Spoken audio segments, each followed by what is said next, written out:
হে দেবী সরস্বতী, এখানে আসুন, এখানে আসুন, এখানে বসুন, এখানে বসুন, এখানে ঘটুক আপনার উপস্থিতি। আসন গ্রহণ করুন দেবী, আমার পূজা গ্রহণ করুন। একটা বড় রকমের ভাষা বিপ্লব ঘটে গেল পূর্ব বর্ধমানের মশাগ্রামের সারদা মিশন স্কুলে।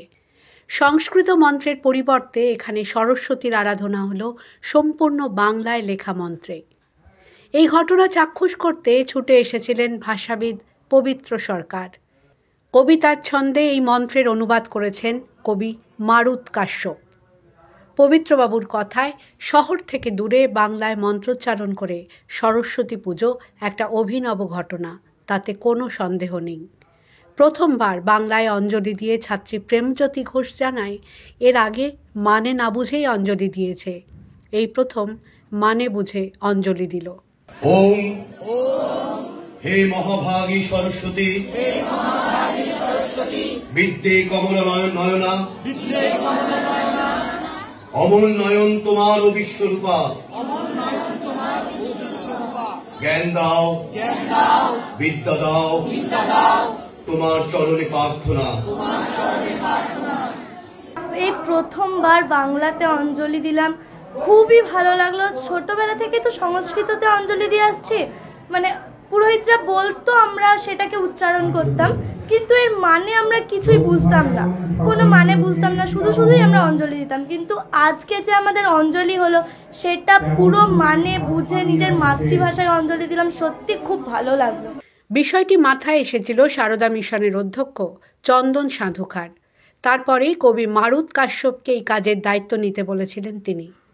চন্দনবাবু জানান, মাকে নিজের ভাষায় ডাকতে পারার আনন্দই আলাদা, তাই মন্ত্র যে ভাষাতেই বলা হোক, প্রার্থনা কিন্তু নিজের ভাষায় করেন মানুষ। সব থেকে যেটা লক্ষণীয়, স্যার বইটা সম্পন্ন করার পরে যখন বিসর্জনটা লিখছিলেন, তখন বিসর্জনটা লিখতে পারছিলেন না, মানে উনি 2-3 রাত্রি ঘুমাতে পারেননি এবং কাঁদছিলেন। মানে দিয়ে আমি বললাম যে কী ব্যাপার, বই শেষের দিকে যাচ্ছে না?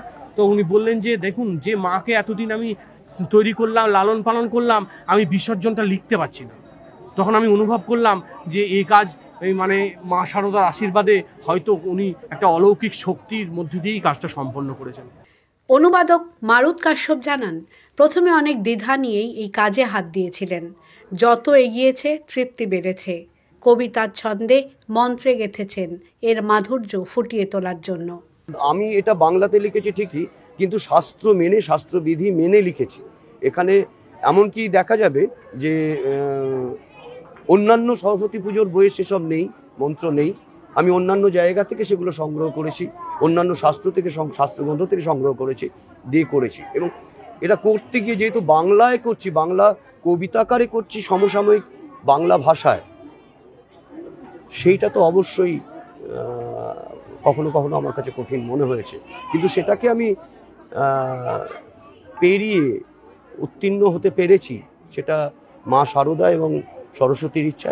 হে শুভকাল, তোমাকে প্রণাম। প্রতিদিন সরস্বতী, তোমাকে প্রণাম। বেদ বেদান্ত বেদাঙ্গ, জ্ঞানের আধারে এই চন্দন বেলপাতা পুষ্পাঞ্জলি ভরে, কালি ও কলম সাথে, সরস্বতী তোমাকে প্রণাম। বাংলায় মন্ত্র উচ্চারণ করে সরস্বতীর আরাধনার সময় সেখানে উপস্থিত ভাষাবিদ পবিত্র সরকার। তার কথায় অভাবনীয় ঘটনা, যা আমরা বুঝি তা অনুভবে সুবিধা হয়। সারদা মিশন কর্তৃপক্ষকে ধন্যবাদ এইরকম একটা অনুভব তৈরির জন্য। আমার পুজো, ভক্তি, বিশ্বাস, পাপ পুণ্যে বিশ্বাস কিচ্ছু নেই, কিন্তু এই কাজটা যে এখানে হলো, সেই জন্য আমি এখানে ছুটে এসেছি যে দেখবার জন্যে যে কিভাবে কি দাঁড়িয়েছে। এবং এই আরম্ভটা আমি বলবো একটা অগ্রগতি।